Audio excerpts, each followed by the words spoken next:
Gravando?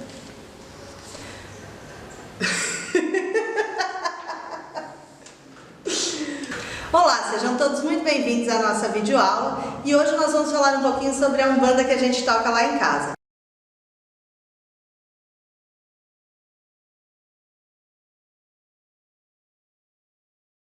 Antes de começarmos, um aviso. Tudo que nós vamos debater hoje é fruto de muita pesquisa e de vivência mediúnica, mas isso não quer dizer que seja uma verdade absoluta. Uma das coisas mais bonitas da Umbanda é que ela comporta dentro de si muitas verdades. Então, se no terreiro em que você frequenta ou visita esporadicamente, nada disso acontecer ou for ensinado desse jeito, acalma teu coração. Isso não quer dizer que a sua casa esteja errada, só quer dizer que nós entendemos a mesma verdade de maneiras diferentes. Então vamos lá? E o tema de hoje é o que é a Umbanda. Apesar de ser bastante debatido e de todo mundo conhecer um pouquinho sobre o tema, principalmente quem já é umbandista atuante, eu acredito que sempre tem algo que nós possamos aprender juntos. Às vezes nós nos preocupamos com a parte teórica do assunto. De fato, estudar, pesquisar, buscar a teoria daquilo que se acredita é muito bom. Razão e fé devem caminhar lado a lado. Se isso não for assim, acabamos nos tornando um fanático que muitas vezes sequer entende por que está realizando determinado ritual.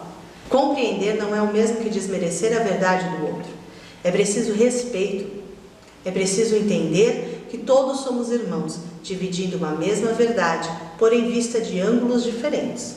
E para nos nortear nessa pesquisa, eu busquei alguns autores bem conhecidos, bem conceituados dentro do meio umbandista. O primeiro livro que nós vamos ler é o Orixás, Teogonia de Umbanda, dos Rubens Saraceno. Pai Benedito também dizia: filhos, a Umbanda é maior do que todos os umbandistas juntos, pois ela é uma religião e, como tal, sempre abrigará novos fiéis, mostrando a todos que é em si um mistério de Deus, apto a abrigar em seu seio quantos a procurarem e adotarem como sua guia terrena nos caminhos que conduzem a Deus. Pai Benedito também nos alertava sempre sobre o fato de que caso alguém quisesse se aprovar em Papa da Umbanda ou chamasse para si a posse dela, dos seus conceitos e da sua doutrina, logo se veria tão assoberbado que se calaria e se recolheria ao silêncio do seu íntimo, já que a Umbanda não tem dono ou Papa. Pai Benedito também nos dizia: filhos, a Umbanda é uma religião mediúnica e, como tal, dispensa templos suntuosos, pois onde houver um médium, lá estará um de seus templos vivos, através do qual a religião fluirá em todo o seu esplendor. Portanto, sejam bons e esclarecidos médiuns, porque serão a religião. Essa é uma visão bastante interessante para a gente começar o estudo, porque ela já fala de algo que é natural à Umbanda desde o seu surgimento, que é a sua pluralidade. Tem muitos conceitos sobre o nascimento da Umbanda. O mais conhecido e aceito é o de 1908, através do médium Zélio Fernandinho de Moraes. Mas muitos antropólogos, historiadores e até alguns estudiosos de teologia dizem que não foi bem por aí. E isso por si já traz a diversidade que nós carregamos até hoje dentro do nosso culto. Agora a gente vai falar sobre o livro Iniciação à Umbanda, do pai Ronaldo Linares, do Diamantino Ferreira e do Wagner Costa. Esse livro também é um livro bem tradicional e bem utilizado em muitas aulas e muitos colégios de Umbanda por aí. O trechinho que eu vou ler, ele vai falar um pouquinho sobre a formação da palavra Umbanda. A palavra Umbanda, segundo Cavalcante Bandeira, em sua obra O que é Umbanda, é originária da língua quimbundo, encontrada em muitos dialetos bantus falados em Angola, Congo e Guiné. Resumidamente, temos Umbanda, arte de curar, ofício de ocultista, ciência médica, magia de curar. Em sua origem participavam valores de 3 culturas principais: a cultura branca europeia, catolicismo e kardecismo, a cultura negra africana, elemento escravo, e a cultura vermelha ameríndia, índios nativos que o branco tentou escravizar. Podemos nos prender e acreditar que essa cura é uma cura física, a arte de curar a minha dor, a arte de curar a minha tristeza, mas a Umbanda, na verdade, é a arte de curar a nossa alma. A Umbanda vem curando preconceitos desde o seu nascimento. A Umbanda cura as diferenças, as divergências e une pessoas tão diferentes de mãos dadas numa mesma corrente. A Umbanda cura uma sociedade doente que que por vezes não sabe olhar para o lado e perceber que o seu irmão precisa da sua mão, precisa do seu apoio, precisa do seu olhar. A Umbanda me curou tantas vezes que eu já perdi a conta. A gente vai já falar um pouquinho sobre a Umbanda que está relacionada ao quê? Ao nosso contexto histórico. Quando nós falamos no período de 1908, nós estamos falando 20 anos apenas após a abolição dos escravos. Isso quer dizer que a cultura local, a sociedade, ainda não tinha aceitado muito bem a presença do negro como alguém participante naquela sociedade, que até então era somente branca. Anteriormente a esse período histórico, nos morros cariocas existiam as conhecidas macumbas. E essas macumbas elas eram praticadas através de rituais que ora se assemelhavam mais à Umbanda, ora se assemelhavam mais ao Candomblé. Esses rituais, em suma maioria, continham os orixás, o sincretismo e as mandingas, que poderiam ser feitas para o bem ou para o mal.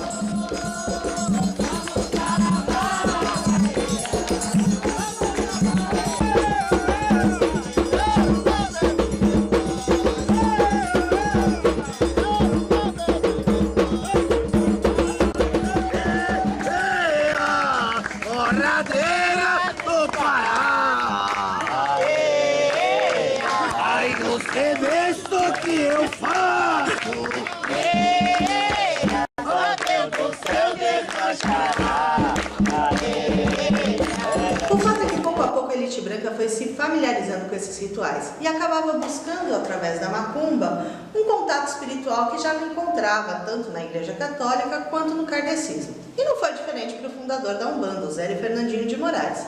Quando ele sofreu alguns problemas de saúde, ele teve alguns ataques, ele acabou encontrando, através de uma benzedeira, que recebeu, por sua vez, um preto velho, a resposta para o seu problema. E qual foi essa resposta? Que, na verdade, ele era um médium de Umbanda. Foi através deste processo que o Caboclo das Sete Encruzilhadas pôde se manifestar e trazer os primeiros conceitos de Umbanda. De 1908 para cá, muita coisa mudou. E algumas coisas que eram praticadas nos cultos de Umbanda hoje já nem existem mais. Outras, então, foram entrando devagarzinho até se tornar totalmente comum, como é o caso dos atabaques e das saias, que lá na primeira tenda de Umbanda nem se era cogitado a existência. A luz divina, com todo o seu esplendor, vem do reino de Oxalá, onde há paz e amor, luz que refletiu na terra, luz que refletiu no mar, luz que veio de Aruanda para tudo iluminar.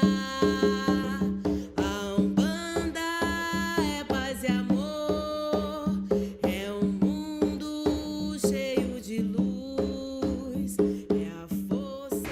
Essa prática heterogênea que fez com que a Umbanda recebesse tantos nomes, Umbanda Sagrada, Umbanda Branca, Umbanda Omolocô, Umbanda Mista, ou a Umbanda que a gente toca lá em casa, como nós gostamos de chamar, fizeram com que a Umbanda se popularizasse e, mais do que isso, abriram a oportunidade para que pessoas diferentes fizessem parte de uma casa de Umbanda.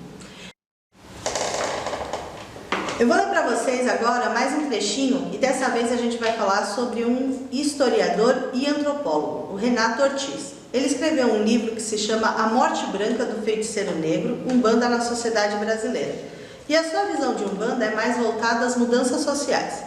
Constataremos assim que o nascimento da religião umbandista coincide justamente com a consolidação de uma sociedade urbana industrial e de classes.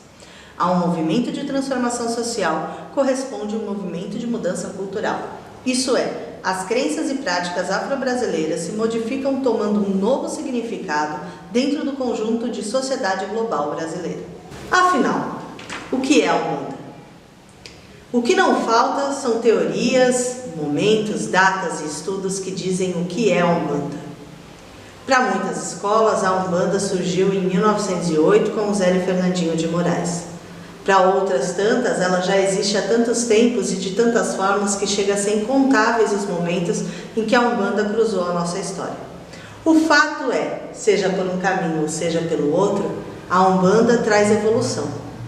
Quando você estuda sobre a Umbanda, você descobre que ela é um movimento revolucionário, onde brancos e negros, numa sociedade pós-abolição, dividem por um momento uma única fé.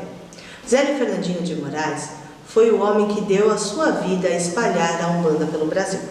Na verdade, ele pegou um culto que já existia com outros nomes e com algumas outras doutrinas e transformou ele em algo legítimo perante a sociedade.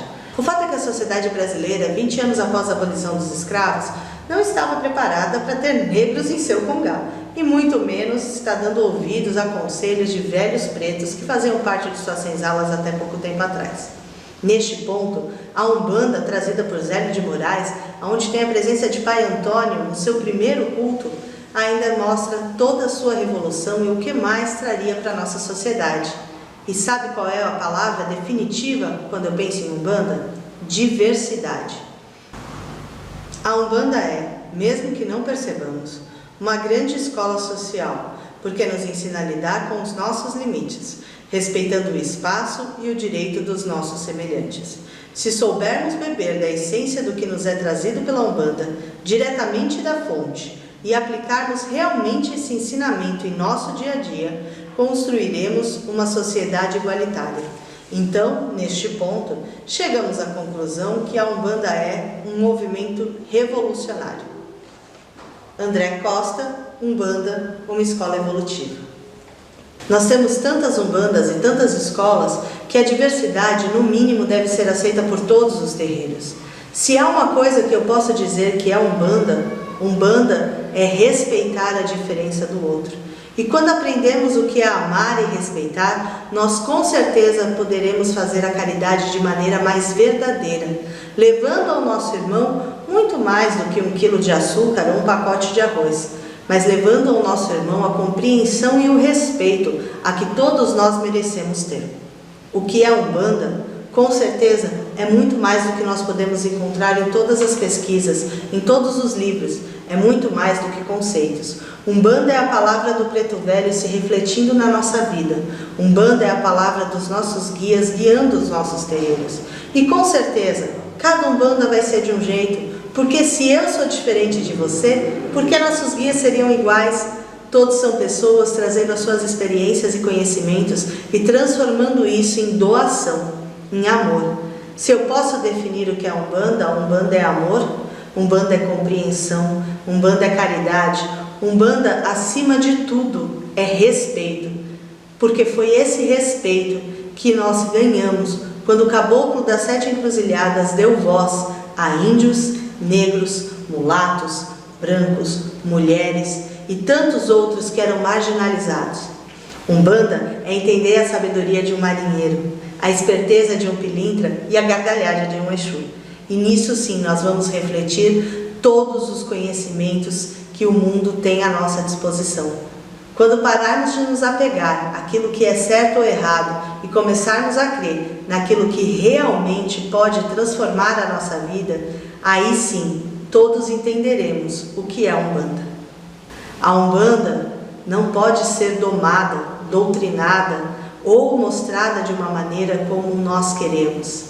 Nós devemos sim nos doar e nos entregar para que ela nos mostre a maneira como ela gostaria que nós sejamos. O que é Umbanda é uma pergunta que na verdade não pode ser respondida. Se nós quisermos falar de teoria, de história, de antropologia ou sociologia, é muito simples. Umbanda é a transformação social através da fé. Mas se nós quisermos falar sobre a Umbanda que toca no nosso terreiro, a Umbanda que toca no coração, a Umbanda que toca a nossa fé, nós não temos outra forma de resumi-la que senão a Umbanda é crer que nós somos capazes de evoluir. A Umbanda é crer que nós temos algo a transformar e somos capazes de transformar o hoje num amanhã melhor. E aí, gostou do vídeo? Gostou do bate-papo? Quer ouvir um pouco mais sobre a Umbanda que a gente toca lá em casa? Então deixa sua sugestão aqui embaixo nos comentários. Fala sobre qual é o próximo tema que você gostaria de ver aqui no canal, tá certo? E até a próxima! Quantos a procurarem e a adotarem como sua guia terrena, nos caminhos